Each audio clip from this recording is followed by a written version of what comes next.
Hello every one, ഞാൻ ഭാഗ്യ, ലേൺവൈസിന്റെ sociology faculty ആണ്. അപ്പോൾ ഇന്ന് MSOE 002 കോഡുള്ള ഡയസ്പോര ആൻഡ് ട്രാൻസ്നാഷണൽ കമ്മ്യൂണിറ്റീസ് എന്ന പേപ്പറിന്റെ ഫസ്റ്റ് യൂണിറ്റ് ആണ് ഡിസ്കസ് ചെയ്യാൻ പോകുന്നത്. അപ്പൊ ഫസ്റ്റ് യൂണിറ്റ് എന്ന് പറയുമ്പോൾ conceptual understanding of Indian diaspora and transnational studies, ഇത് രണ്ട് പാർട്ടായിട്ടാണ് ചെയ്യുന്നത്.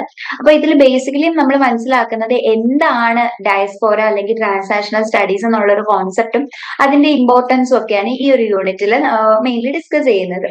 സോ ഫസ്റ്റ് നമുക്ക് അതിന്റെ ഒബ്ജക്റ്റീവ്സ് നോക്കാം. ഫസ്റ്റ് എന്ന് പറയുമ്പോൾ ഈ ഇന്ത്യൻ ഡയസ്പോറയെ റിലേറ്റ് ചെയ്ത് വരുന്ന കോൺസെപ്റ്റ്സ് ഏതൊക്കെയാണ്, പിന്നെ ചില പെർസ്പെക്ടീവ്സ്, അതായത് പ്ലൂറലിസ്റ്റ് സൊസൈറ്റി പെർസ്പെക്റ്റീവ് അല്ലെങ്കിൽ റിട്ടേണിസ്റ്റ് പെർസ്പെക്റ്റീവ്, അങ്ങനെ കുറച്ച് കാഴ്ചപ്പാടുകളൊക്കെ ഉണ്ട്, അതെന്താ നോക്കുന്നുണ്ട്.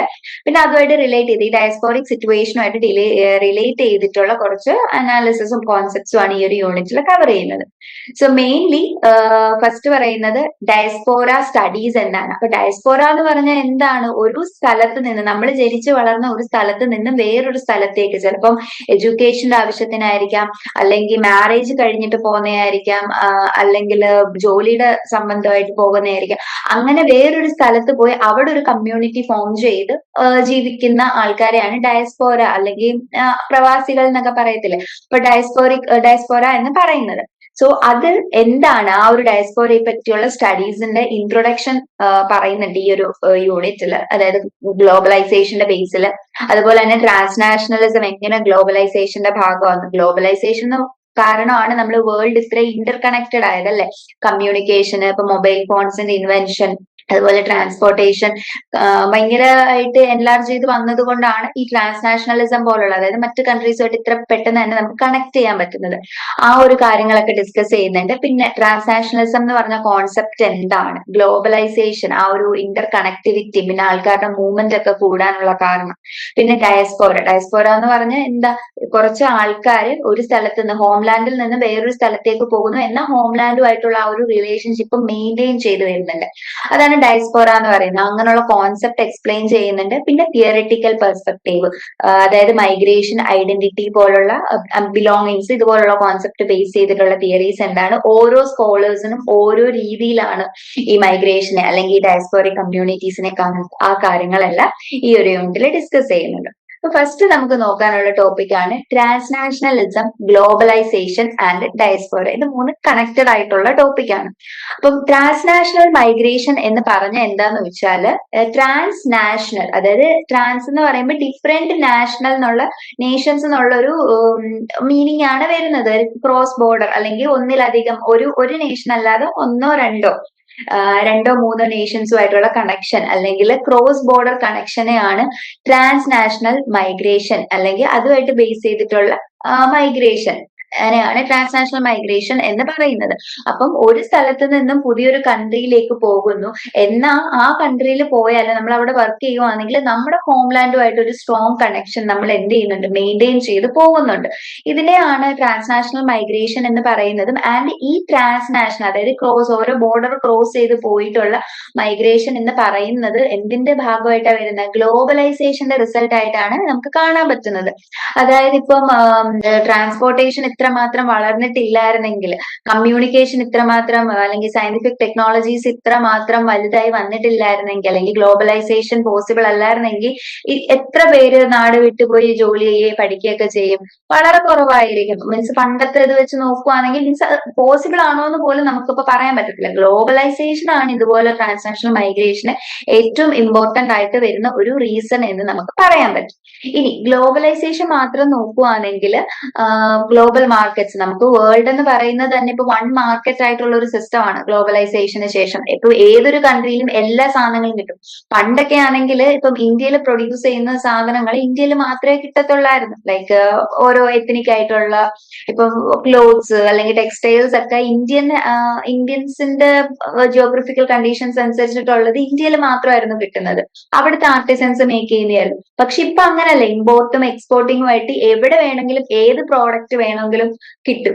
അതൊക്കെ എന്തിന്റെ ഭാഗമാണ്, ഗ്ലോബലൈസേഷന്റെ ഭാഗമായിട്ടാണ്. ഇപ്പം ഒരുപാട് പേര് യൂറോപ്യൻ കൺട്രീസിലൊക്കെ പോയി സെറ്റിൽ ആവുന്നുണ്ട്. ഇപ്പൊ എഡ്യൂക്കേഷൻ പരമായിട്ട് പോകുന്നവരുണ്ട്, അത് കഴിഞ്ഞിട്ട് അവിടെ തന്നെ ജോബ് നോക്കി സെറ്റിൽ ആവുന്നവരുണ്ട്. അവിടെയൊക്കെ ആണെങ്കിലും നമ്മുടെ ഫുഡ്, അല്ലെങ്കിൽ കേരളൈറ്റ്സിന്റെ ഫുഡൊക്കെ ആണെങ്കിലും അവിടെ ഹോട്ടൽസും റെസ്റ്റോറൻറ്റ്സും ഒക്കെ ഉണ്ട് അല്ലേ. അപ്പൊ ഇതെല്ലാം എന്തിന്റെ ഭാഗമായിട്ടാണ് വരുന്നത്? ഗ്ലോബലൈസേഷൻ. ഇതൊരു വലിയൊരു മാർക്കറ്റാണ്. ഒരു മീൻസ് ലോകം എന്ന് പറയുന്നത് തന്നെ ഒരു വലിയ മാർക്കറ്റാണ്. അതൊരു കാരണമാണ്. പിന്നെ കമ്മ്യൂണിക്കേഷൻ. ആൾക്കാർക്ക് തമ്മിൽ ഈസി ആയിട്ട് കമ്മ്യൂണിക്കേറ്റ് ചെയ്യാൻ പറ്റും. അതും ടെക്നോളജിയുടെ വളർച്ച കൊണ്ടാണ് അങ്ങനെ ഒരു കാര്യം. അതുപോലെ തന്നെ ഏതെങ്കിലും ഒരു ഈവന്റ് ഇത്രമാത്രം ഇന്റർ കണക്റ്റഡ് ആയിട്ട് നിൽക്കുന്നതുകൊണ്ട് തന്നെ ഏതെങ്കിലും ഒരു ഈവന്റ് ഒരു സ്ഥലത്ത് നടക്കുകയാണെങ്കിൽ അത് വേൾഡ് മൊത്തത്തിൽ ബാധിക്കുന്ന രീതിയിലാണ്. ഇപ്പം കോവിഡ് ഒരു സ്ഥലത്താ വന്നത്. ചൈനയിൽ ഒരു സ്ഥലത്ത് വന്നു. അത് എന്തുകൊണ്ടാണ് വേൾഡ് മൊത്തം സ്പ്രെഡ് ആയെന്ന് വെച്ചാൽ ആൾക്കാർ തമ്മിൽ അങ്ങോട്ടും ഇങ്ങോട്ടും ഒക്കെ ഉള്ള കണക്ഷൻസ് ഉണ്ട്. പല സംഭവങ്ങളും എന്താണ് ഇങ്ങനെ ട്രാൻസ്പോർട്ടേഷൻ വഴി പോകുന്നുണ്ട്, അല്ലെങ്കിൽ കമ്മ്യൂണിക്കേറ്റ് ചെയ്യുന്നുണ്ട്, ആൾക്കാർ ട്രാവൽ ചെയ്യുന്നുണ്ട്. ഇതുകൊണ്ടാണ് ആ കോവിഡ് ഇത്ര എന്തായത് സ്പ്രെഡ് ആയത്. ഒരു സ്ഥലത്ത് വന്ന് പണ്ടത്തെ ഈ ഗ്ലോബലൈസേഷനോ അല്ലെങ്കിൽ ഇത്രമാത്രം കമ്മ്യൂണിക്കേഷനോ ട്രാൻസ്പോർട്ടേഷനോ ഇല്ലായിരുന്നെങ്കിൽ ഒരു സ്ഥലത്തുള്ള ഒരു അസുഖം ആ ഒരു ഏരിയയിൽ മാത്രം നിൽക്കും. പക്ഷെ ഇപ്പൊ അങ്ങനല്ല. ഒരു ഇവന്റ് ഒരു സ്ഥലത്ത് നടന്നാൽ അത് വേൾഡ് മൊത്തത്തിൽ തന്നെ ഇമ്പാക്ട് ചെയ്യുന്നുണ്ട്. ഇപ്പം അതുപോലെ തന്നെ ഓയിൽ ക്രൈസിസ്. ഇപ്പൊ റഷ്യയും ഉക്രൈനും തമ്മിൽ വാർ വരുമ്പോൾ അവിടെ ഓയിലിന്റെ ക്രൈസിസ് വരുന്നു. അത് ലോകം മൊത്തമാണ് ബാധിക്കുന്നത്. അപ്പം ഓയിലിന്റെ പ്രൈസ് ലോകം മൊത്തത്തിൽ തന്നെ എന്ത് ചെയ്യും? പ്രൈസ് ഇൻക്രീസ് ചെയ്യും. അപ്പൊ ഇങ്ങനെയുള്ള പ്രശ്നങ്ങൾ, ഗ്ലോബൽ പ്രശ്നങ്ങൾ മാത്രമല്ല ഗുണങ്ങളും ഉണ്ട്, അഡ്വാൻറ്റേജസും ഉണ്ട്, ഡിസഡ്വാൻറ്റേജസും ഉണ്ട് ഗ്ലോബലൈസേഷന്. അപ്പം ഗ്ലോബലൈസേഷൻ എന്ന് പറയുന്നത് മെയിൻലി നമുക്ക് മൂന്ന് കാര്യങ്ങളായിട്ട് ഇതിൽ ഡിസ്കസ് ചെയ്യുന്നുണ്ട്. ഒന്ന് മാർക്കറ്റ് ഫോഴ്സ്, രണ്ടാമത്തെ ടെക്നോളജി, മൂന്നാമത്തെ ട്രാൻസ്നാഷണൽ നെറ്റ്വർക്ക്സ്. മാർക്കറ്റ് ഫോഴ്സിന്റെ കാര്യം പറയുന്നത് എന്താന്ന് വെച്ചാൽ ഈ മാർക്കറ്റ് എന്ന് പറയുന്നത് എല്ലാവർക്കും ഓപ്പൺ ആയിട്ടുള്ള അല്ലെങ്കിൽ ഫ്രീ ട്രേഡ്, ആർക്ക് വേണമെങ്കിലും എന്തും വാങ്ങാനും വിൽക്കാനും ഉള്ള ഒരു ഫ്രീ അല്ലെങ്കിൽ ലിബറൽ ആയിട്ടുള്ള ഒരു സിസ്റ്റമായിട്ടാണ് മാർക്കറ്റ് പോകുന്നത്. പക്ഷേ റിയാലിറ്റി നോക്കുവാണെങ്കിൽ റിച്ച് കൺട്രീസിനായിരിക്കും കൂടുതൽ പ്രിഫറൻസ് ഉള്ളതെന്ന് നമുക്ക് കാണാൻ പറ്റും. കാരണം ഡെവലപ്ഡും ഡെവലപ്പിംഗും ആയിട്ടുള്ള കൺട്രീസ് ഉണ്ട്, അതുപോലെ തന്നെ അണ്ടർ ഡെവലപ്ഡ് കൺട്രീസും ഉണ്ട്. അപ്പൊ ഈ മാർക്കറ്റിലേക്ക് യഥാർത്ഥത്തിൽ ഇറങ്ങുമ്പം ഈ ഡെവലപ്ഡ് കൺട്രീസിനാണ് കൂടുതൽ എന്ത് കാര്യങ്ങൾ തീരുമാനിക്കാനൊക്കെ. കാരണം അവർ കുറച്ചും കൂടെ എക്കണോമിക്കലി സഫീഷ്യന്റ് ആണ്. അതുകൊണ്ട് അങ്ങനെ ഒരു കാര്യം നമുക്ക് കാണാൻ പറ്റും. അതുപോലെ തന്നെ ചില കൺട്രീസ് ഫോളോ ചെയ്യുന്ന ഒരു കാര്യമാണ് ട്രേഡ് പ്രൊട്ടക്ഷനിസം. അതായത് മറ്റ് കൺട്രീസിൽ നിന്ന് വരുന്ന കുറച്ച് ഇപ്പം എക്സ്പോർട്ടും ഇമ്പോർട്ടും എല്ലാ കൺട്രീസിലും നടക്കുന്നതാണ്. വേറൊരു ഔട്ട്സൈഡ് കൺട്രിയിൽ നിന്ന് ഒരു കൺട്രി ഇപ്പൊ ഒരു തീരുമാനം എടുക്കുകയാണ്. ഇപ്പൊ എക്സാമ്പിൾ ഇന്ത്യ ഒരു തീരുമാനം എടുക്കാന്ന് വെച്ചോ. ചൈനയിൽ നിന്ന് വരുന്ന കുറച്ച് പ്രോഡക്ട്സ്, ഓക്കെ ഇത്ര പ്രോഡക്ട്സ് മാത്രമേ ചൈനയിൽ നിന്ന് ഇന്ത്യയിലേക്ക് കൊണ്ടുവരാൻ പറ്റത്തുള്ളൂ, ബാക്കിയുള്ളതൊന്നും വേണ്ട എന്നൊരു തീരുമാനം എടുക്കുമ്പോൾ അവിടെ എന്താണ്, അവിടെ ഒരു ലിമിറ്റ് വെക്കുകയാണ്, ഒരു കോട്ട അല്ലെങ്കിൽ ടാക്സിലൊക്കെ ഒരു ലിമിറ്റ് വെച്ചിട്ട്.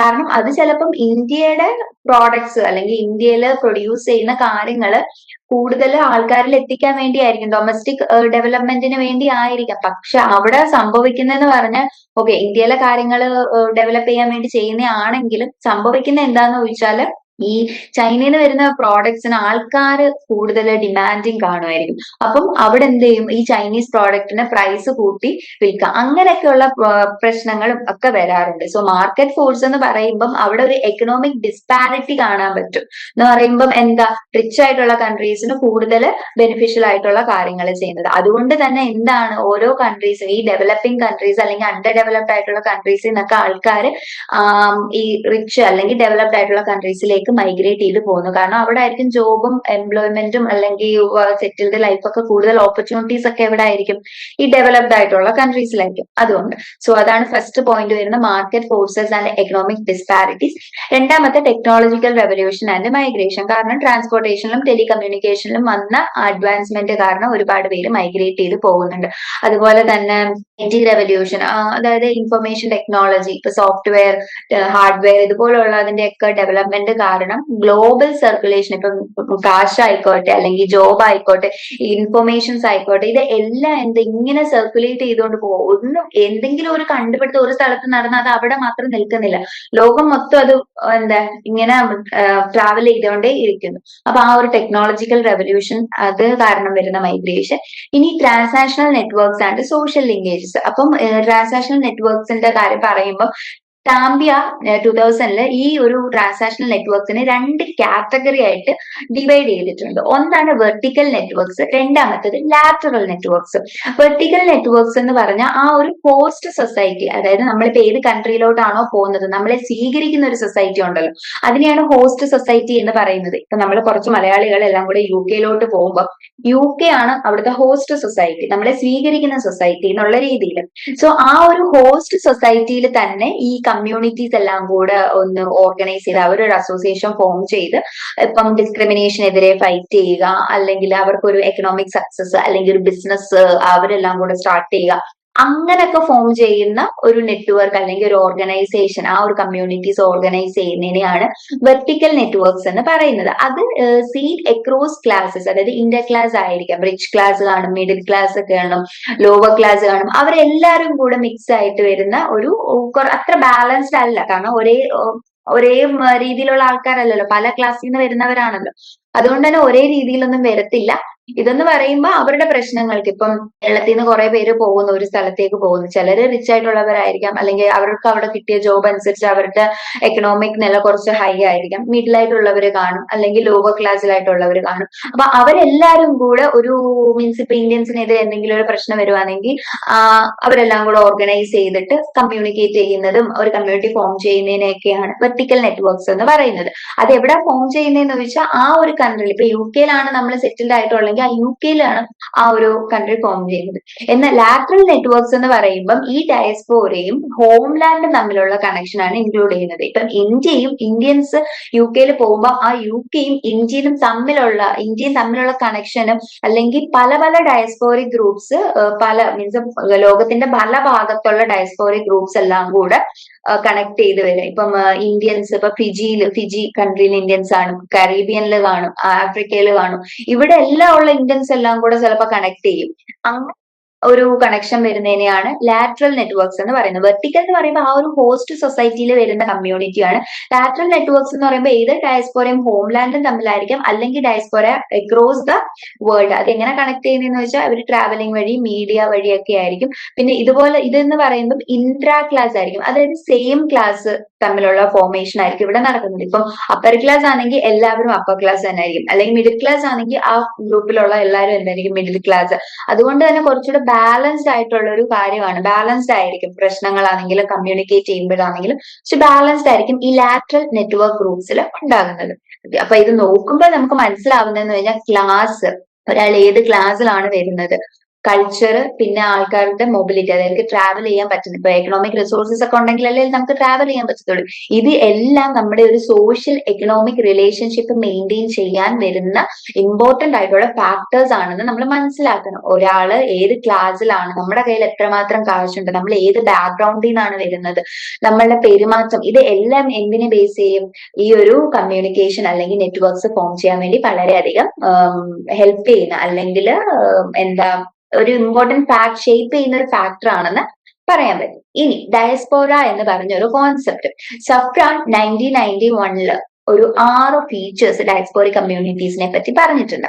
അതെന്താന്ന് വെച്ചാൽ, ഒന്നാമത്തെ ഡയസ്പോറ, ഞാനിപ്പോ ഒരു ഡയസ്പോറ ആണ് എന്ന് പറയണമെങ്കിൽ, അല്ലെങ്കിൽ ഒരു പ്രവാസി ആണ് എന്ന് പറയണമെങ്കിൽ എന്തൊക്കെ ക്യാരക്ടറിസ്റ്റിക്സ് ആണ് വേണ്ടതെന്ന് നോക്കാം. ഒന്നാമത്തത് നമ്മുടെ ഹോംലാൻഡിൽ നിന്ന് മാറി താമസിക്കണം. ഓക്കെ, ഇപ്പൊ ഇന്ത്യയിൽ നിന്ന് വേറൊരാള് USA യോ UK യോ ചൈന എവിടെയെങ്കിലും പോവുകയാണെങ്കിൽ നമ്മൾ ആ ഹോംലാൻഡിൽ നിന്ന് മാറി താമസിക്കല്ലേ. അപ്പൊ ഒന്നാമത്തെ ഫീച്ചർ അതാണ്. പിന്നെ രണ്ടാമത്തെന്ന് പറഞ്ഞാൽ collective memory, retention of A collective memory. നമുക്ക് നമ്മുടെ ഹോംലാൻഡിനെ പറ്റിയുള്ള മെമ്മറീസ് കാണും, കുറെ കഥകൾ പറയാൻ കാണും, അങ്ങനെയുള്ള ഒരു മെമ്മറി കാണും. മൂന്നാമത്തത് vision or myth of the homeland, അതായത് ഹോംലാൻഡിനെ പറ്റി, നമ്മൾ എവിടെയാണോ ജനിച്ചു വളർന്ന ആ ഒരു സ്ഥലത്തെ പറ്റി ഒരു ഇമോഷണൽ കണക്ഷൻ നമുക്ക് കാണും. നാലാമത്തത് partial assimilation into host society. നമ്മൾ കംപ്ലീറ്റ്ലി അങ്ങോട്ട് ആ ഒരു ഹോസ്റ്റ് സൊസൈറ്റിയിലേക്ക്, നമ്മൾ ഏത് കൺട്രിയിലോട്ടാണോ പോയത് ആ കൺട്രിയിലേക്ക് കംപ്ലീറ്റ്ലി നമ്മൾ അങ്ങോട്ട് അലിഞ്ഞു ചേരുന്നില്ല, ഒരു പാർഷ്യൽ രീതിയിൽ മാത്രം. അതായത് ഇപ്പൊ നമ്മള് ഇന്ത്യൻസ് ആണ്, ആ ഒരു തോന്നലും കൂടെ മനസ്സിലുണ്ട്, നമ്മുടെ കൾച്ചർ നമ്മുടെ രീതിയിൽ തന്നെ നമ്മൾ എല്ലായിടത്തും ഫോളോ ചെയ്യും എന്നുള്ളൊരു ഇത് വെച്ചിട്ട്, എന്നാൽ അവിടുത്തെ ഒരു സൊസൈറ്റി ആയിട്ട് കണക്ട് ആവുന്ന ഒരു പാർഷ്യൽ അസിമിലേഷൻ ആയിരിക്കും അവര്. And idealised wish to return to the home, എപ്പോഴും നാട്ടിലേക്ക് വരണം എന്നുള്ളൊരു ചിന്ത കാണും.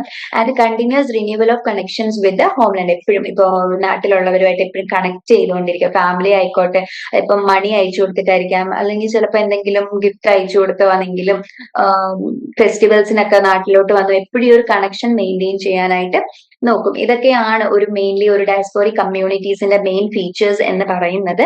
ആൻഡ് ചില ആൾക്കാർ, അതായത് ഈ സ്കോളേഴ്സ്, ഇതിനെ പറ്റി നോക്കുന്ന സ്കോളേഴ്സ് ചിലർ ഇൻക്ലൂസിവിസ്റ്റ് അപ്രോച്ച് നോക്കും. എന്ന് വെച്ചാൽ എല്ലാരെയും ഇൻക്ലൂഡ് ചെയ്യുക. ഇപ്പം ഡയസ്പോര എന്ന് പറയുമ്പോൾ ഇതുപോലെ ഒരു പ്രൊഫഷണൽ ക്ലാസ് മാത്രമല്ലാതെ റെഫ്യൂജീസ്, അഭയാർത്ഥികളായിട്ട് വന്നവര്, അല്ലെങ്കിൽ ഗസ്റ്റ് വർക്കേഴ്സ് ആയിട്ട് വന്നവര്, എത്നിക് കമ്മ്യൂണിറ്റീസ്, എല്ലാരെയും കൂടി ഇൻക്ലൂഡ് ചെയ്ത് വരുന്നവരുണ്ട്. ചിലരാണെങ്കിൽ നാരോ ഡൗൺ ചെയ്യും. ചിലപ്പം ഓക്കെ, ഈ ഒരു സ്ഥലത്ത് താമസിക്കുന്നവരെ മാത്രമേ ഡയസ്പോര എന്ന് പറയാൻ പറ്റത്തുള്ളൂ, അല്ലെങ്കിൽ ഇതുപോലുള്ള എക്കണോമിക് പൊസിഷനിൽ നിൽക്കുന്നവരെ, അല്ലെങ്കിൽ ഈ ഒരു എത്നിക് കൾച്ചർ ഫോളോ ചെയ്യുന്നവരെ, അങ്ങനെ മാത്രം ഒരു നാരോയർ ഡെഫിനിഷൻ ചിലർ കൊടുക്കുന്നുണ്ട്. ചിലരാണെങ്കിൽ എല്ലാവരും ഇൻക്ലൂഡ് ചെയ്തിട്ടുള്ള ഒരു അപ്രോച്ച് കൊടുക്കുന്നുണ്ട്. സോ ഇനി നമുക്ക് നോക്കാനുള്ള ടോപ്പിക് ഇത് Indian diaspora and it's complexity. അതെന്ന് പറയുമ്പോൾ ഓരോ സ്കോളേഴ്സും ഓരോ രീതിയിലാണ് ഈ ഇന്ത്യൻ ഡയസ്പോറയെ ഡിഫൈൻ ചെയ്യുന്നത്. ചിലരെന്ന് പറയുന്നത്, ചില സ്കോളേഴ്സ് പറയുന്നുണ്ട് ഇന്ത്യയിൽ നിന്ന് നടക്കുന്ന ഈ ഒരു മൈഗ്രേഷൻ ചിലപ്പം അത് എന്താ പെർമനന്റ് സെറ്റിൽമെന്റ് അല്ല, അല്ലെങ്കിൽ പെർമനന്റ്ലി അവർ മാറി താമസിക്കുന്നില്ല, കുറച്ച് നാളത്തേക്ക്. ഇപ്പൊ ഒരാൾക്ക് ഒരു ജോലി കിട്ടി, അയാളുടെ ഒരു റിട്ടയർമെന്റ് ലൈഫ് വരെ ചിലപ്പോൾ ഒരു സ്ഥലത്ത് താമസിക്കുക, അത് കഴിഞ്ഞ് പിന്നെ തിരിച്ച് നാട്ടിലേക്ക് വരാം എന്നുള്ളൊരു കോൺസെപ്റ്റ് ആയിരിക്കും, അല്ലാതെ പെർമനന്റ് ഡിസ്പ്ലേസ്മെന്റ് ആവണമെന്നില്ല. പക്ഷെ ചിലർ പറയുന്നത് പെർമനന്റ് ആയിട്ട്, ചിലപ്പോൾ അങ്ങനെ പെർമനന്റ് ആയിട്ട് തന്നെ പോവാം. അങ്ങനെ പല ഒപ്പീനിയൻസ് വരുന്നുണ്ട്.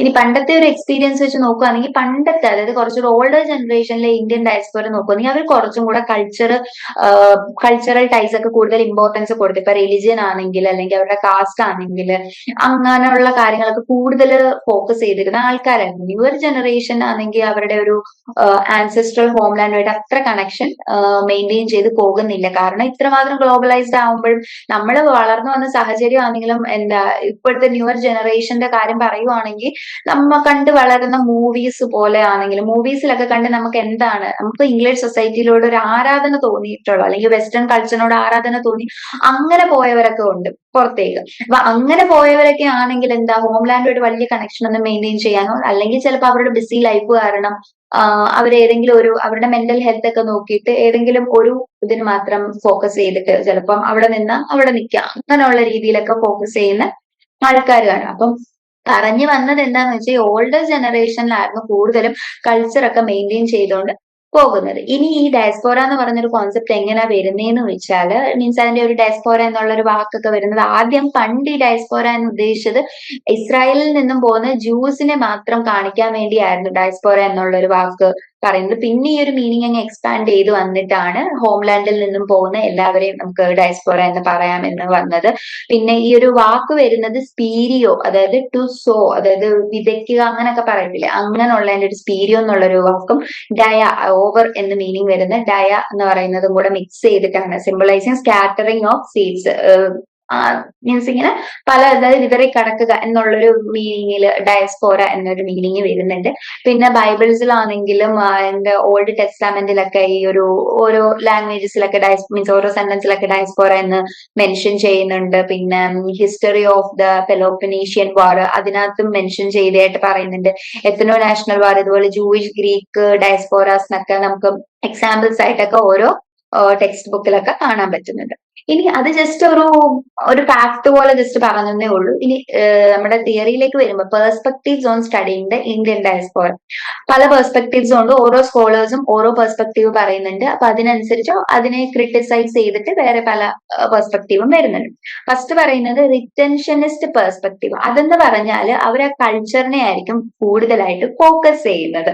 ഇന്ത്യൻ കമ്മ്യൂണിറ്റീസ് പുറത്തേക്ക് പോകുമ്പം അവർ ആ കൾച്ചറിനെ മാത്രം, മീൻസ് ഇന്ത്യൻസ് അവരുടേതായ ഒരു കൾച്ചർ മെയിൻറ്റെയിൻ ചെയ്യാൻ ഫോളോ ചെയ്യുന്നു, അല്ലെങ്കിൽ അത് മെയിൻറ്റെയിൻ ചെയ്ത് പോകുന്നു എന്ന് പറയുന്ന ഒരു പെർസ്പെക്ടീവ്, അല്ലെങ്കിൽ ഒരു കാഴ്ചപ്പാടാണ് റിറ്റൻഷനിസ്റ്റ് പെർസ്പെക്ടീവ്. അതെന്ന് പറയുമ്പോൾ എങ്ങനെയാണ്, മീൻസ് ഇപ്പം അവരുടെ ഒരു കൾച്ചർ ട്രഡീഷൻ പുതിയതാക്കിയോ അല്ലെങ്കിൽ റിഗെയിൻ ചെയ്ത് ഇങ്ങനെ കൊണ്ടുവരുന്ന എന്നുള്ളൊരു പെർസ്പെക്ടീവ് ആണ് അതിൽ പറയുന്നത്. Even racial segregation, rural isolation, strong ethnic identities, ഇതൊക്കെയാണ് അവരുടെ ആ ഒരു ട്രഡീഷണൽ ഇൻസ്റ്റിറ്റ്യൂഷൻ വേറൊരു കൺട്രിയിൽ പോയി മെയിൻറ്റെയിൻ ചെയ്യാനും ഹെൽപ്പ് ചെയ്യുന്നുണ്ട്. ഇപ്പൊ റേഷ്യൽ സെഗ്രിഗേഷൻ എന്ന് പറയുമ്പോൾ, ഇപ്പം ഇന്ത്യൻസ് കുറെ പേര് ഇവിടെ യു എസ് എയിൽ പോയി നോക്കുക. അപ്പൊ അവിടെ ഉള്ളവർ, നമ്മുടെ ലുക്സ് എന്ന് പറയുന്നത് വളരെ ഡിഫറെന്റ് ആയിരിക്കും. യു എസ് എയിലെ ആൾക്കാരെ വെച്ച് നോക്കുമ്പോൾ നമ്മുടെ ഇന്ത്യൻസിന്റെ ലുക്സ് ഭയങ്കര ഡിഫറെന്റ് ആയിരിക്കും. അപ്പൊ അതിന്റെ ബേസിൽ, റേസിന്റെ പേരിൽ എന്ത് ചെയ്യും, ഇങ്ങനെ സെപ്പറേറ്റ് ചെയ്യും. അതുകൊണ്ട് അവരെല്ലാം കൂടെ ഒരു ഇന്ത്യൻ കമ്മ്യൂണിറ്റി ഫോം ചെയ്യുക. അപ്പം അങ്ങനൊരു ഒറ്റപ്പെടുത്തൽ കാരണം, ഈ സെപ്പറേറ്റഡ് ആയിട്ട് ആൾക്കാർ കാണുന്നത് കൊണ്ട് തന്നെ അവരെല്ലാം കൂടെ ഒരു ഗ്രൂപ്പായിട്ട് ഫോം ചെയ്യും. അങ്ങനെ ഗ്രൂപ്പ് ഫോം ചെയ്ത് അവരുടെ കൾച്ചർ മെയിൻറ്റെയിൻ ചെയ്യും. അല്ലെങ്കിൽ റൂറൽ ഐസൊലേഷൻ, വില്ലേജ് കമ്മ്യൂണിറ്റീസ്, അങ്ങനെ എല്ലാവരും കൂടെ ഒരു ഐസൊലേറ്റ് മീൻസ് ഒറ്റപ്പെടൽ മീൻസ് ഒരു നെഗറ്റീവ് ആസ്പെക്റ്റിൽ നിന്നും ഒരു പോസിറ്റീവ് ആസ്പെക്ട് വരുന്നല്ലോ. ആൾക്കാർ ഒറ്റപ്പെടുത്തുമ്പോൾ അവരെല്ലാം കൂടെ ഒരു കമ്മ്യൂണിറ്റി ആയിട്ട് അവരുടെ കൾച്ചറൽ ട്രഡീഷൻ കൊണ്ടുവരിക, എത്നിക് ഐഡന്റിറ്റീസ് കൂടുതൽ എൻകറേജ് ചെയ്യുക, ഇങ്ങനെയൊക്കെ വരുന്നതാണ് റിറ്റൻഷനിസ്റ്റ് പെർസ്പെക്റ്റീവ് എന്ന് പറയുന്നത്. ഇപ്പം ഈസ്റ്റ് ഇന്ത്യൻ ട്രിനിനാഡിലെ ഈസ്റ്റ് ഇന്ത്യൻസ് എന്ന് പറയുന്ന മോർട്ടൺ ക്ലാസിന്റെ ഒരു സ്റ്റഡി ആയിരുന്നു ഈസ്റ്റ് ഇന്ത്യൻസിൽ ട്രിനിനാഡ് എന്ന് പറഞ്ഞ സ്ഥലത്ത്. അവിടെ നമുക്ക് കാണാൻ പറ്റും ഇന്ത്യൻ വില്ലേജസ് പോലെ തന്നെയാണ് അവിടെ താമസിക്കുന്ന ഇന്ത്യൻസ് ആ ഒരു വില്ലേജിനെ മാറ്റിയെടുക്കുന്നത്.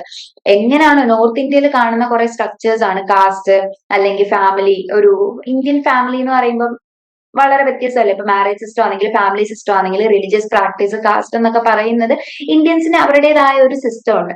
അത് തന്നെ ഈ ഈസ്റ്റ് ഇന്ത്യൻസിൽ എവിടെ കാണാൻ പറ്റുന്നുണ്ട്? ട്രിനിനാഡ് എന്ന് പറഞ്ഞ ആ ഒരു വില്ലേജിൽ കാണാൻ പറ്റുന്നുണ്ട്. ഇപ്പൊ സ്ത്രീകളാണെങ്കിലും പുരുഷന്മാരെ വെച്ച് നോക്കുമ്പോൾ കുറച്ചും കൂടെ താഴ്ന്ന നിലയിലായിരിക്കും, അല്ലെങ്കിൽ അൺഈക്വൽ സ്റ്റേറ്റസ് ആയിരിക്കും. പേരൻസ് ആയിരിക്കും ഇവരുടെ കല്യാണാലോചനകളൊക്കെ തീരുമാനിക്കുന്നത്. ഡിവോഴ്സ് എന്ന് പറയുന്നത് വളരെ കുറവായിരിക്കും. കാരണം എല്ലാം അഡ്ജസ്റ്റ് ചെയ്ത്, ഇപ്പൊ ഈവൻ ദോ ഡിവോഴ്സിനുള്ള കാരണങ്ങൾ ഉണ്ടെങ്കിലും അത് അഡ്ജസ്റ്റ് ചെയ്ത് നമ്മുടെ സൊസൈറ്റിക്ക് പറ്റുന്നതല്ല എന്നുള്ള രീതിയിൽ ഒരു ഇന്ത്യൻ സിസ്റ്റം അവിടെ കൊണ്ടുവരാൻ നോക്കിയിട്ടുണ്ടെന്ന് മോർട്ടൺ ക്ലാസിന്റെ ഒരു സ്റ്റഡി പറയുന്നുണ്ട്. എന്നാൽ ഈ ഒരു റിറ്റൻഷനിസ്റ്റ് പെർസ്പെക്റ്റീവ് ക്രിട്ടിസൈസ് ചെയ്തിട്ടുമുണ്ട്. മീൻസ് ഓരോരുത്തരും ഓരോ പെർസ്പെക്റ്റീവ് പറയുമ്പോൾ അതിനെ വിമർശിക്കാൻ ആൾക്കാരുണ്ടല്ലോ. അപ്പൊ ആ വിമർശനങ്ങൾ ഉണ്ടെങ്കിലേ ഓരോ പെർസ്പെക്റ്റീവ് അത് പുതിയതായി വരത്തുള്ളൂ. സോ ഈ ഒരു പെർസ്പെക്റ്റീവിനെ അതുപോലെ മീൻസ് സോഷ്യൽ ചേഞ്ച് ഒന്നും കൺസിഡർ ചെയ്യുന്നില്ല. മാറ്റങ്ങൾ ഒരുപാട് സംഭവിക്കുന്നുണ്ട് സമയം അനുസരിച്ച്, പക്ഷെ ആ ഒരു കോൺസെപ്റ്റ് ഈ ഒരു പെർസ്പെക്റ്റീവിൽ വരുന്നില്ല എന്ന് പറഞ്ഞ് ക്രിട്ടിസൈസ് ചെയ്തിട്ടുണ്ട്.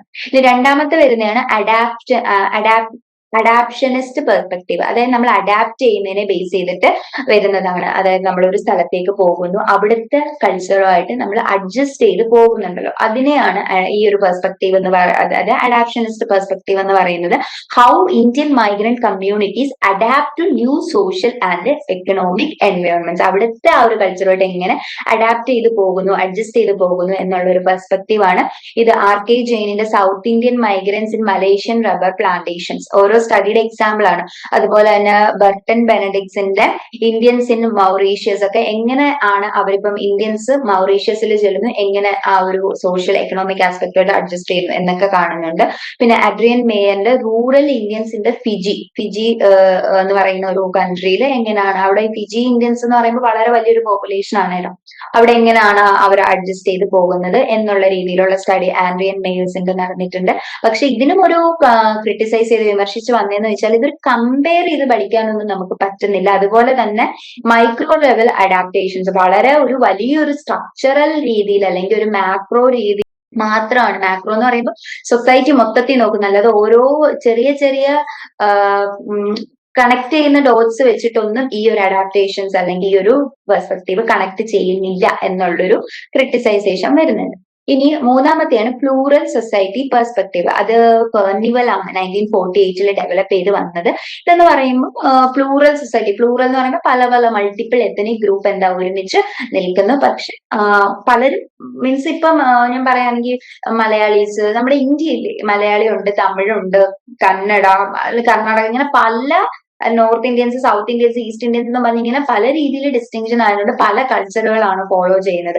പക്ഷെ ഇന്ത്യ എന്ന് പറയുന്നത് ഒരു പ്ലൂറൽ സൊസൈറ്റിയാണ്. ഒരുപാട് മൾട്ടിപ്പിൾ എത്തനിക് കൾച്ചറും ഉണ്ട്. എന്നാൽ എല്ലാവരും അവരുടേതായ രീതിയിൽ മീൻസ് ഒന്ന് മിക്സ് ഒന്നും ആവാതെ എല്ലാവർക്കും ഒരു സെപ്പറേറ്റ് സംഭവം ഉണ്ട്. അതാണ് പ്ലൂറൽ സൊസൈറ്റി പെർസ്പെക്റ്റീവ് എന്ന് പറയുന്നത്. M.G. സ്മിത്ത് 1965 69 ഈ ഒരു ഐഡിയ കരീബിയൻ സൊസൈറ്റിയുടെ ബേസിൽ പറയുന്നുണ്ട്. അവിടെ എന്ന് പറഞ്ഞാൽ കൊളോണിയൽ റൂൾ അല്ലെങ്കിൽ ഇപ്പൊ ബ്രിട്ടീഷുകാർ ഇന്ത്യയിൽ പലരും പല സൊസൈറ്റി ആയിട്ട് താമസിച്ചുകൊണ്ടിരിക്കുകയാണ്. പക്ഷേ ഈ ബ്രിട്ടീഷുകാർ വന്നപ്പോഴാണ് നമുക്ക് ഇന്ത്യൻസ് എന്നുള്ളൊരു ഒറ്റ ഫീൽ ആക്ച്വലി മൊത്തത്തിൽ വരുന്നത്. ആ നാഷണലിസം എന്നൊക്കെ ഉള്ള ഒരു ഫീല് വരുന്നത് ബ്രിട്ടീഷുകാർ ഇന്ത്യ വേറൊരാൾ പുറത്തുനിന്ന് ഒരാൾ വന്ന് നമ്മളെ അറ്റാക്ക് ചെയ്തപ്പോഴാണ് നമ്മളെല്ലാം ഒറ്റക്കെട്ടാണെന്നുള്ളൊരു ഫീലിംഗ് വന്നത്. അതുപോലെ തന്നെ M.G. സ്മിത്തും പറയുന്നുണ്ട് ഈ കൊളോണിയൽ റൂളാണ് അവിടെ ഇങ്ങനെ ഡിവൈഡായിട്ട് കടന്നവരെ എല്ലാം കൂടെ ഒരുമിപ്പിച്ചത് എന്ന് പറയുന്നുണ്ട്. ഇനി വേറെ സ്കോളേഴ്സ് ആയിട്ടുള്ള R.T. സ്മിത്തിന്റെയും ലിയോ കൂപ്പറും പറയുന്നുണ്ട് ഈ ഒരു ഫ്രാഗ്മെന്റഡ് കമ്മ്യൂണിറ്റീസിനെ സൊസൈറ്റീസ് എന്ന് മീൻസ് ക്രിട്ടിസൈസ് ചെയ്ത് പറയാണ്. സൊസൈറ്റീസ് എന്ന് തന്നെ നമുക്ക് പറയാൻ പറ്റുമോ, should be considered societies at all എന്നുള്ളൊരു ക്വസ്റ്റ്യനിങ് വരുന്നുണ്ട്.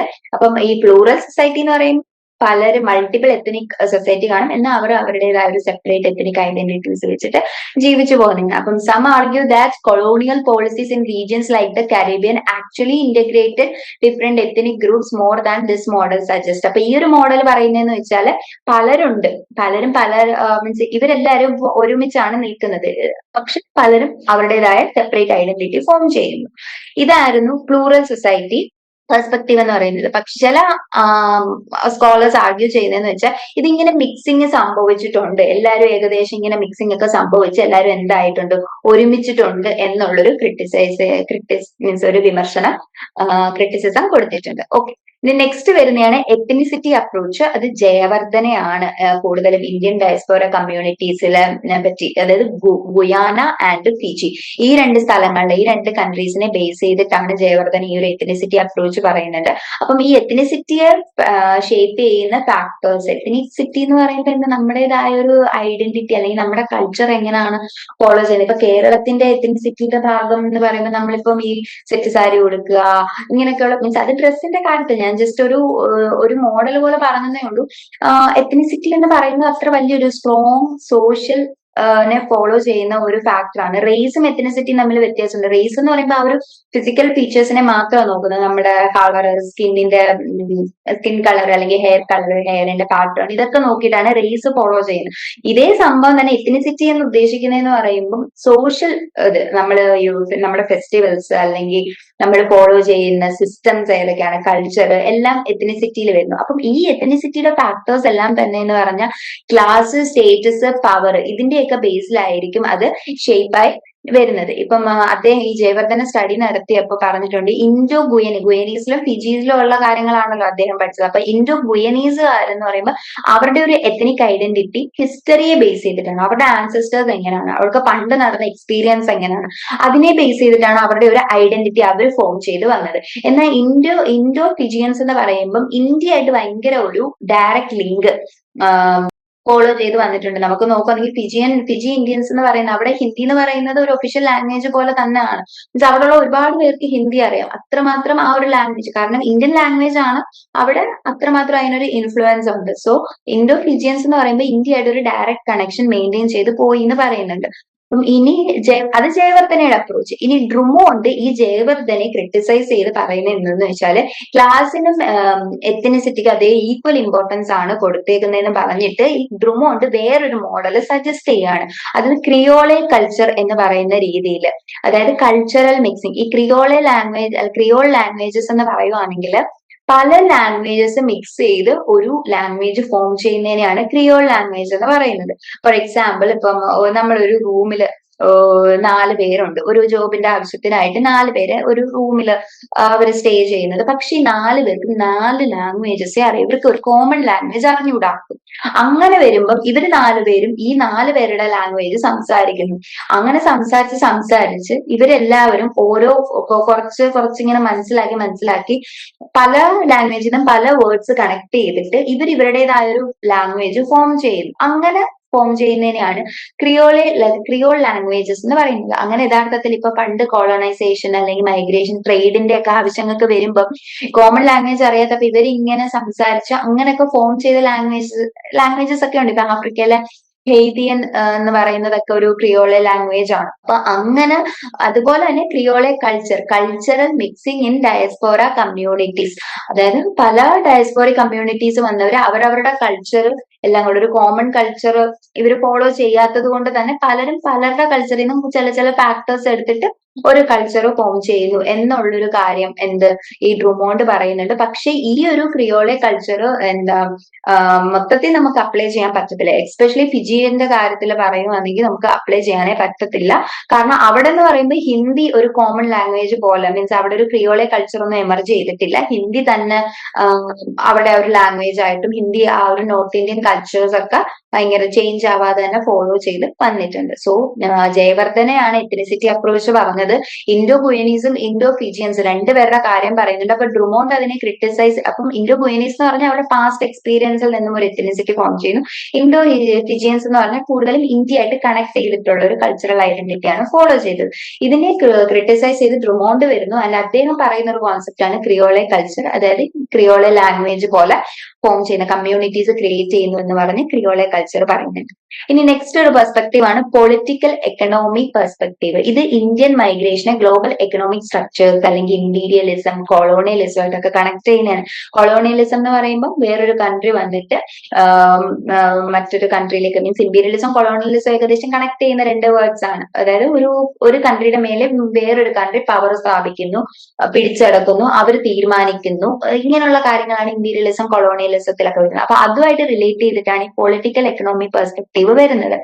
John Rex argue that Indian migration in the 19th and 20th century shaped by economic and racial barriers. 19th 20th നൂറ്റാണ്ടിൽ നടന്ന ഇന്ത്യൻ മൈഗ്രേഷന് കൂടുതലായിട്ടും വരുന്ന, മീൻസ് മൈഗ്രേഷൻ നടക്കാൻ കാരണം എന്ന് പറഞ്ഞാൽ ഒന്ന് കാശിന്റെ രീതിയിൽ, എക്കണോമിക് ആൾക്കാരുടെ റിസോഴ്സസിന്റെ ബേസിൽ കാശിന് വേണ്ടിയായിരിക്കും, മീൻസ് കാശില്ലായ്മ അല്ലെങ്കിൽ പൈസ ഇല്ലായ്മ, സാമ്പത്തിക ശേഷി ഇല്ലായ്മയുടെ ബേസിൽ നടന്ന മൈഗ്രേഷൻസ് ഉണ്ട്. പിന്നെ റേഷ്യൽ ബാരിയേഴ്സും ഉണ്ട്. അതായത് റേസ് ബേസിലായിട്ടുള്ള, റേസ് മീൻസ് ഞാൻ കുറ്റപ്പെടുത്തി ഒരു നെഗറ്റീവ് രീതിയിലുള്ള കാര്യങ്ങളെ വെച്ചിട്ടും മൈഗ്രേഷൻ നടന്നിട്ടുണ്ടെന്ന് പറയുന്നുണ്ട്. ഇനി ബെക്ഫോർഡ് 1984 പറയുന്ന ഒരു സംഭവമാണ് പെർസിസ്റ്റന്റ് പോവേർട്ടി ആണ് ഈ ഇന്ത്യൻ ഇൻഡേഞ്ചേർഡ് ലേബേഴ്സിനെ ഒരു എക്സ്പ്ലോയിറ്റീവ് പ്ലാന്റേഷൻ എക്കോണമിയിൽ ട്രാപ്പ് ചെയ്ത് വെച്ചത്. അപ്പൊ പെർസിസ്റ്റന്റ് പോവേർട്ടിയും ഇൻഡേഞ്ചേർഡ് ലേബേഴ്സ് ഒക്കെ എന്താന്ന് വെച്ചാൽ, ഫസ്റ്റ് ഇൻഡേഞ്ചേർഡ് ലേബേഴ്സ് എന്താന്ന് വെച്ചാൽ ഒരു ജോലി ചെയ്യാനായിട്ട് നമ്മൾ പോകുന്നു. അപ്പൊ അവിടെ നമ്മളൊരു കോൺട്രാക്ട് പോലെ ഒക്കെ പറയാണ്. ബേസിക് നെസസിറ്റീസ്, നമ്മുടെ ബേസിക് നെസസിറ്റീസ് എന്താ, ഫുഡ് അല്ലെങ്കിൽ ഷെൽട്ടർ, ഇത് ഇത്ര മീൻസ് അവർക്ക് അത് കൊടുത്താൽ മതി, അവര് ഇത്ര നാളത്തേക്ക് അല്ലെങ്കിൽ 5 വർഷത്തേക്ക് 6 വർഷത്തേക്ക് എങ്ങനെയാണെങ്കിലും ഇവിടെ തന്നെ നിന്ന് വർക്ക് ചെയ്തോളാം എന്നുള്ള രീതിയിൽ അവർ വർക്ക് ചെയ്യും. ചിലപ്പം ചെറിയ രീതിയിലുള്ള വേജസും കാണുമായിരിക്കും. അപ്പൊ ബേസിക് നീഡ്സ് കൊടുത്തുകൊണ്ട് ഇങ്ങനെ ചെയ്യുന്ന വളരെ കുറച്ച് പോവേർട്ടി അനുഭവിക്കുന്ന ആൾക്കാരാണ്. പെർസിസ്റ്റന്റ് പോവേർട്ടി എന്ന് പറഞ്ഞാൽ ലോങ് ടേം ആയിട്ട് കണ്ടിന്യൂ ചെയ്ത് പോകുന്ന പോവേർട്ടിയാണ് ഉദ്ദേശിക്കുന്നത്. സോ ബെക്ഫോർഡിന്റെ പറയുന്നത് പറഞ്ഞാൽ persistent poverty thesis highlight how Indian indentured labourers were trapped. ഈ ഒരു എക്സ്പ്ലോയിറ്റ് മീൻസ് അവരെ സത്യം പറഞ്ഞ് ചൂഷണം ചെയ്യുകയാണ്. അത് ഈ പ്ലാന്റേഷൻ എക്കോണമീസിലൊക്കെ ആണെങ്കിലും ഈ ലേബേഴ്സ് അവിടെ വർക്ക് ചെയ്യുമ്പോൾ അവർക്ക് ജസ്റ്റ് ബേസിക് നെസസിറ്റി അല്ലെങ്കിൽ ചെറിയൊരു ശമ്പളം കൊടുത്തിട്ട് ഇവരെ മാക്സിമം യൂട്ടിലൈസ് ചെയ്യുകയാണ്. അപ്പം അങ്ങനെയുള്ള, അതുകൊണ്ട് തന്നെ അവർക്ക് എന്താണ് ഈ പോവേർട്ടി ഇങ്ങനെ ലോങ് ടേം ആയിട്ട് തന്നെ കണ്ടിന്യൂ ചെയ്ത് പോകുന്നുണ്ട് എന്നുള്ളൊരു അത് പറയുന്നുണ്ട്. ഇനി കോർ പെരിഫറി മോഡൽ, ഗുണ്ടർ ഫ്രാങ്കിന്റെ 1967 ഡിപെൻഡൻസി തിയറിയുടെ കാര്യം പറയുന്നുണ്ട്. ഡാലസ്റ്റീനിന്റെ വേൾഡ് സിസ്റ്റം തിയറി 1974, അമിന്റെ 1976. ഇതെല്ലാം core periphery model. Core periphery model എന്ന് ഉദ്ദേശിക്കുന്നതെന്ന് പറഞ്ഞാൽ ഒരു കോർ കൺട്രി കാണും, ഒരു പെരിഫറി. കോർ എന്ന് പറയുമ്പോൾ സെന്ററിൽ നിൽക്കുന്നത്, പെരിഫറി എന്ന് പറയുമ്പോൾ ചുറ്റപ്പെട്ട് കിടക്കുന്നത്. എന്താന്ന് വെച്ചാല് വളരെ ഒരു സ്റ്റേറ്റ് അല്ലെങ്കിൽ പല കൺട്രീസിൽ നിന്നും മെയിൻ റിസോഴ്സസ് എല്ലാം കൂടെ എങ്ങോട്ടാ പോകുന്നതെന്ന് വെച്ചാൽ ആ ഒരു ഡെവലപ്ഡ് കൺട്രിയിലേക്കായിരിക്കും പോകുന്നത്. Rich become rich, poor become poorer എന്നുള്ള ആ ഒരു കോൺസെപ്റ്റ് ഫോളോ ചെയ്യുന്നതാണ് കോർ പെരിഫറി മോഡൽ എന്ന് പറയുന്നത്. അത് എന്ന് പറയുമ്പോൾ ഒരുപാട് ഇനിക്വാലിറ്റീസ് ഫോം ചെയ്യും. അതായത് നമ്മുടെ റോ മെറ്റീരിയൽസ് എല്ലാം കൺട്രീസിൽ നിന്ന്, അതായത് ഇപ്പം തേർഡ് വേൾഡ് കൺട്രീസിൽ നിന്നാണ് മെയിൻലി പോകുന്നത്, എങ്ങനെ ഫസ്റ്റ് വേൾഡ് കൺട്രീസിലേക്ക് പോകുന്നു. അപ്പം ആ ഒരു പെരിഫറി കോർ മോഡൽ ആണ് കാണിക്കുന്നത്. ആൻഡ് ഇത് ഇനിക്വാലിറ്റീസ് ക്രിയേറ്റ് ചെയ്യുന്നുണ്ട്. ഇന്ത്യൻ മൈഗ്രൻസിനെ ഒരുപാട് എഫക്ട് ചെയ്യുന്നുണ്ട് ഈ ഒരു ഫാക്ടർ. മീൻസ് ഇങ്ങനെ ഇന്ത്യൻസ് ഒരുപാട് പേര് എന്താണ് കഷ്ടപ്പെട്ട് ഓരോ സ്ഥലത്ത് പോയി ജോലി ചെയ്യുന്നില്ല. അപ്പൊ അതൊക്കെ എന്ന് പറഞ്ഞാൽ ആ ഒരു മൈഗ്രന്റ് കമ്മ്യൂണിറ്റീസിനെ എഫക്ട് ചെയ്യുന്ന കാര്യങ്ങളാണ്. അപ്പൊ ഇതിനെയും ക്രിട്ടിസൈസ് ചെയ്ത് പറയുന്നുണ്ട്. ഇത് കൂടുതലും എക്കണോമിക് സ്ട്രക്ചേഴ്സിനെയാണ്, അല്ലാതെ സൊസൈറ്റി സോഷ്യലോ അല്ലെങ്കിൽ കൾച്ചറിന്റെ ബേസിൽ എത്തനിസിറ്റി അങ്ങനെയുള്ള കാര്യങ്ങളൊന്നും ഫോക്കസ് ചെയ്യുന്നില്ല. ജസ്റ്റ് എക്കണോമിക് പെർസ്പെക്റ്റീവിൽ മാത്രമേ ഈ ഒരു പെർസ്പെക്റ്റീവും ഫോളോ ചെയ്യുന്നുള്ളൂ എന്ന് പറയുന്നുണ്ട്. സോ മൊത്തത്തിൽ നോക്കുകയാണെങ്കിൽ ഓരോ പെർസ്പെക്റ്റീവും ഇമ്പോർട്ടന്റ് ആണ്, എല്ലാം കറക്റ്റ് ആണ്. നമ്മൾ നോക്കി വരുവാണെങ്കിൽ എല്ലാ കാഴ്ചപ്പാടും വളരെ കറക്റ്റ് ആണ്. പക്ഷെ ഒന്ന് മൊത്തത്തിൽ നമുക്കൊരു കോംപ്രിഹെൻസീവ്, ഭയങ്കര ഒരു ഡീറ്റെയിൽഡ് ആയിട്ട് വരുന്നില്ല. എല്ലാത്തിലും എന്തെങ്കിലുമൊക്കെ ഒരു മിസ്സിങ് കാണും എന്നുള്ളൊരു അണ്ടർസ്റ്റാൻഡിംഗ് ആണ് നമ്മൾ ഡിഫറെന്റ് ആയിട്ട് വരുന്നത്. A more holistic approach combining cultural, economic, political factors is needed to understand the complex experience of Indian migrant community community across different regions. നമുക്ക് ഇന്ത്യൻ മൈഗ്രന്റ് കമ്മ്യൂണിറ്റീസിനെ പറ്റി നമുക്ക് മനസ്സിലാക്കാൻ വരുന്ന പെർസ്പെക്ടീവ്സ് ആണ് നമ്മളിപ്പോ 5 നോക്കിയത്. പക്ഷെ എല്ലാത്തിലും എന്തുണ്ട്, എന്തെങ്കിലുമൊക്കെ മിസ്സിംഗ് ആണ്. അപ്പൊ കുറച്ചും കൂടെ ഇതിനെല്ലാം കൂടെ കമ്പൈൻ ചെയ്ത് വരുന്ന ഒരു സമഗ്രമായ ഒരു അപ്രോച്ച് വേണം കൂടുതലായിട്ട് നമുക്ക് മനസ്സിലാക്കാൻ വേണ്ടി. സോ ഇത്രയാണ് നമ്മൾ പാർട്ട് 1 നോക്കുന്നത്. നെക്സ്റ്റിൽ നമുക്ക് പാർട്ട് 2 ഇതിന്റെ ബാക്കി നോക്കാം. So thank you.